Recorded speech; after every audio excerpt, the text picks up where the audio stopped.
Oda pernah membuat sketsa dari muka Joyboy dan kira-kira apa sih ras yang dia miliki? Apakah ras manusia biasa seperti karakter utama kita?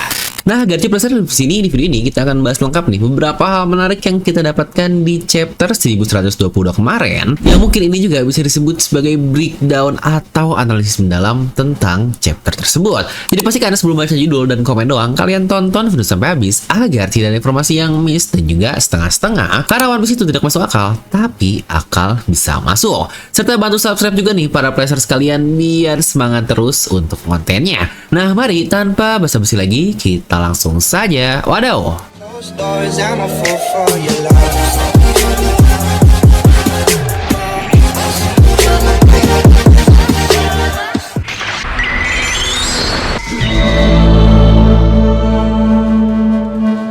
Nah, akhirnya nih setelah sekian lama kita diperlihatkan wujud dari Joyboy, dimana walaupun berbentuk siluet tapi ya lumayan lah ya, banyak hal yang bisa kita interpretasikan dari kemunculannya di chapter 1122 ini, dimana orang Jepang sana banyak yang berspekulasi apakah jangan-jangan Joyboy adalah leluhur jika tidak dari Shanks, yaitu dari Luffy. Yang sejujurnya menurut saya sih kurang oke ya, kayak kenapa sih segala hal harus berhubungan dengan garis keturunan mulu yang kesannya orang-orang non-privilege tidak akan punya andil di dunia ini. Ya, bukankah seperti di dunia kita juga? Ya, minimal kayak Zoro lah ya, walaupun dia ada hubungan dengan Shimotsuki Ryuma, tetapi ternyata itu adalah hubungan yang sangat jauh sekali, dan darah yang turun kepadanya pun bukan darah ayah yang seorang samurai, melainkan ibunya yang seorang Shimotsuki, itu pun bahkan setelah beberapa generasi.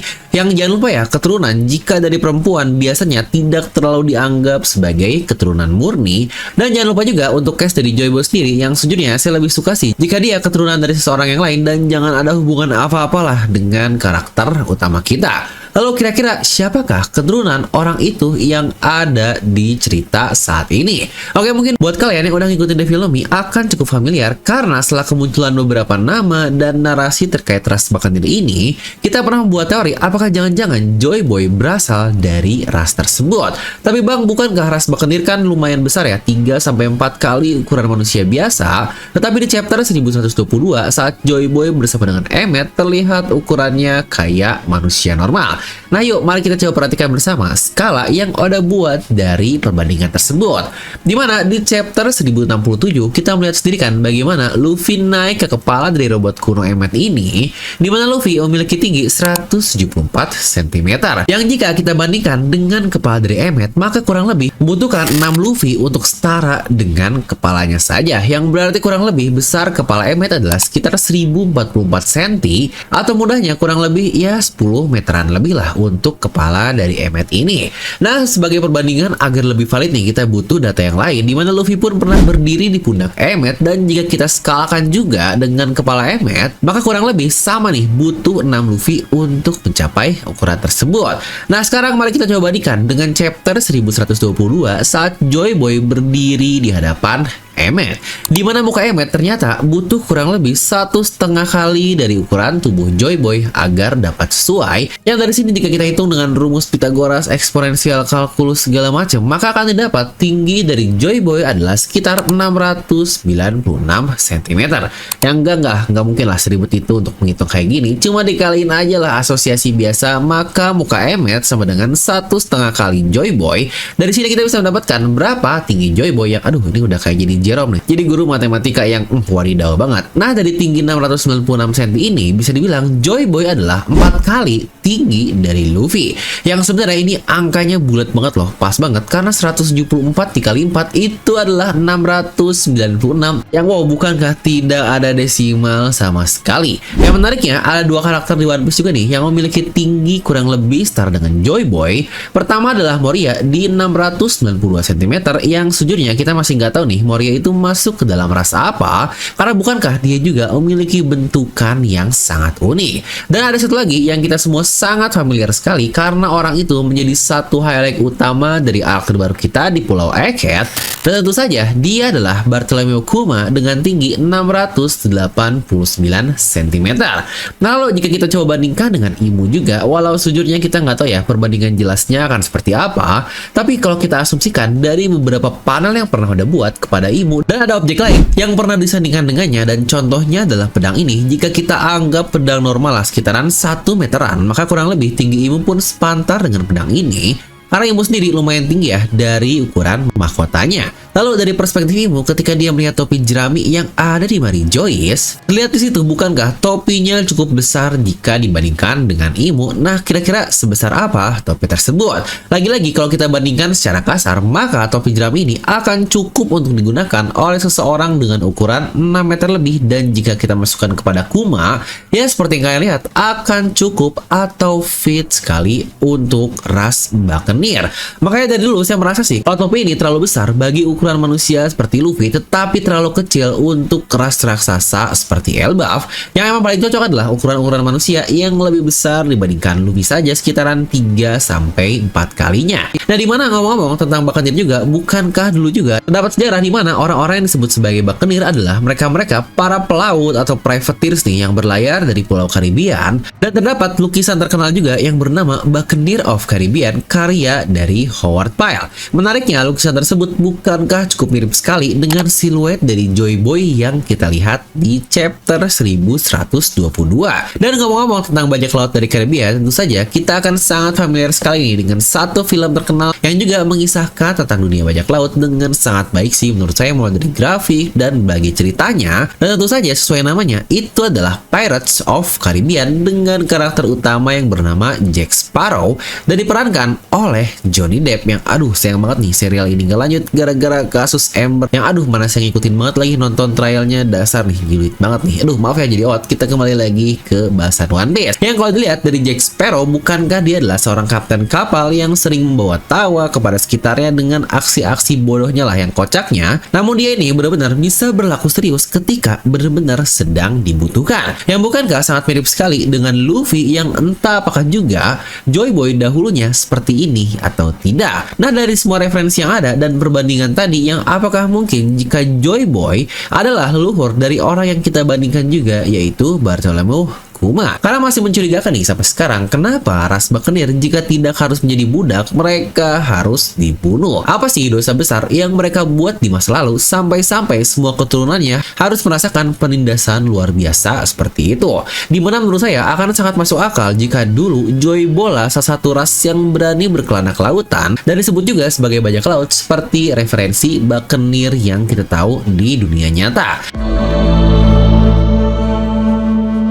Lalu kira-kira apakah kita bisa memprediksi wajah Kuma dari analisis kita sebelumnya tentang ras Buccaneer? Yang sejujurnya ada hal menarik nih yang saya dapatkan juga terkait gambaran dari Kuma. Mari kita lihat desain sketsa awal Oda tentang satu karakter ini. Ya benar, bukankah dia sangat mirip sekali dengan lukisan Buccaneer yang sebelumnya kita lihat? Yang bisa jadi wajah ini adalah konsep yang nanti akan Oda buatkan untuk sang Joy Boy. Yang menariknya lagi, kalau kita lihat lebih jelas sketsa ini, terdapat gambar setir kapal di bagian kepala kirinya yang bukankah cukup mirip seperti Shiki tetapi dari arah yang berbeda. Nah, tidak hanya itu, jika Oda membuat hal seperti ini untuk Kuma dan dibuatnya menjadi full satu kepala, bukankah sketsa Kuma ini akan sangat mirip sekali dengan penggambaran dari Essence of the Sun God yang bahkan terdapat tombak seperti Nika juga. Lalu hal menarik lain yang kita dapatkan dari chapter 1122 adalah bagaimana Joy Boy berkata kalau dia tight, dimana mungkin mengikat, atau kalau dalam bahasa Jepang dibaca sebagai musubu. Yang terima kasih kepada channel Dawn Endas nih karena saya dapat ide ini dari dirinya, dimana tight di sini bisa berarti emphasize nih, atau mungkin mudahnya lebih menegaskan kali ya untuk memasukkan yang akhirnya haki tersebut disimpan dalam sebuah simpul tali. Dimana hal ini pun pernah kita lihat langsung kan saat Haredas mempraktekkan simpul tali tersebut kepada Nami dan memunculkan angin-angin sesuai dengan berapa simpul yang dia buka. Dan dari konsep tersebut bisa diartikan kalau simpul tali tersebut bisa menyimpan sejumlah besar energi. Yang menariknya, konsep tali ini sudah ada sejak awal sekali dari serial One Piece berjalan, yang kalau kira-kira dari mana coba jika kalian sadar. Benar, tali tersebut bisa kita lihat dari logo One Piece ini sendiri, dimana perumpamannya adalah bisa jadi jika tali simpul di bagian kanan ini dibuka, maka itu akan memutar tulisan O atau Jolly Roger yang menjadi simbol utama dari serial ini. Dan perumpamaan lainnya adalah kenapa muncul term D yang selalu membawa badai. Hal ini pun bukankah cukup mirip sekali dengan bagaimana huruf E yang ada di ujung tersebut yang berbentuk seperti jangkar dan bentuknya malah seperti D yang terbalik. Yang akhirnya jika tali tersebut membuka, boom, badai dunia akan datang dalam konsep dunia One Piece. Serta pelafalan dari huruf O di Jepang sana memiliki arti lain, di mana dibaca sebagai O yang mempunyai arti sebagai king atau raja. Yang bukankah dari kata-kata Eme, Joy Boy pun memiliki keinginan untuk menjadi seorang raja. Yang lebih jauh lagi, logo E di One Piece tadi yang berbentuk jangkar atau anchor pun bukankah itu juga adalah salah satu baju pertama dari karakter utama kita Luffy? Yang ini sebenarnya bisa mengindikasikan jika dialah yang akan membuka simpul tali tersebut dan mendatangkan badai ke seluruh dunia seperti yang benar-benar terjadi di dunia One Piece sekarang. Karena ingat, setelah Luffy keluar, arus dunia benar-benar bergerak sangat kencang sampai tidak bisa dijaga lagi untuk kedamaiannya. Yang ngomong-ngomong tentang angin juga, bukankah desa Luffy sendiri alias desa Fuchsia mengindikasikan hal tersebut karena desa tersebut disebut sebagai desa kincir angin yang lagi-lagi tentang angin. Yang bukankah tentang angin sendiri banyak yang mengindikasikan jika Dragon memakan buah iblis tersebut. Yang bahkan jika kita tarik lebih jauh lagi, nama pulau dari Luffy pun alias Dawn Island atau memiliki pulau Fajar yang lagi-lagi sangat berhubungan dengan di Fajar, angin, dan berbagai hal semacamnya yang apakah semua ini adalah sebuah kebetulan.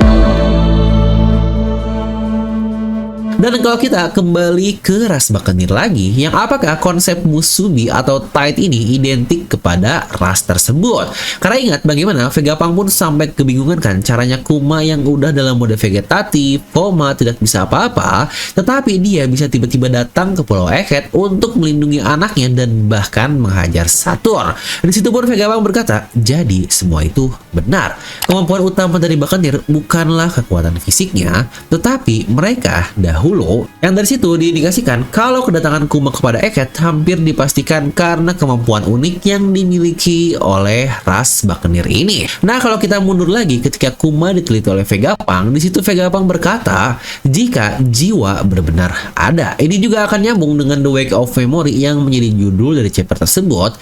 Nah, apakah kemampuan sebenarnya dari Buccaneer adalah mereka dapat menginfuse atau mengemphasize sesuatu ke dalam objek mati? Contohnya seperti Kuma yang bisa secara insting hasratnya menyelamatkan Bone karena dia menginfuse secara tidak sadar kesadaran dirinya ke tubuh robotnya yang seharusnya sudah mati total. Bukankah hal ini pun berlaku untuk Joy Boy jika dia adalah seorang ras Buccaneer? Kenapa dia bisa menyimpan haki ke simpul tersebut dalam waktu yang sangat-sangat lama sekali sampai berabad-abad dan bahkan tidak hanya hak, seharusnya terdapat jiwa dari seorang manusia karena bukankah di chapter yang sama pula di situ kita melihat Imu sampai berlutut karena merasakan haki atau hawa dari Joy Boy ini, dimana dia bisa merasakan hawa orang secara nyata. Yang apakah di situ pula Joy Boy memasukkan sebagian jiwanya dalam tanda kutip ke dalam simpul tersebut. Yang jangan lupa ya, Relic sendiri pun pernah berkata kalau haki adalah hal yang dimiliki oleh setiap insan di dunia, namun banyak orang yang tidak tahu bagaimana cara penggunaannya. Nah, jadi kalau menurut kalian sendiri, kira-kira apa sih ras dari Joy Boy tersebut? Dimana dulu kita pernah membuat teori kalau dia adalah ras Lunarian, karena akan sangat cocok sekali dimana Lunar, pencipta api, disebut sebagai Sun God. Tetapi setelah kita tahu kalau Sun God dan Joy Boy adalah dua entitas yang berbeda,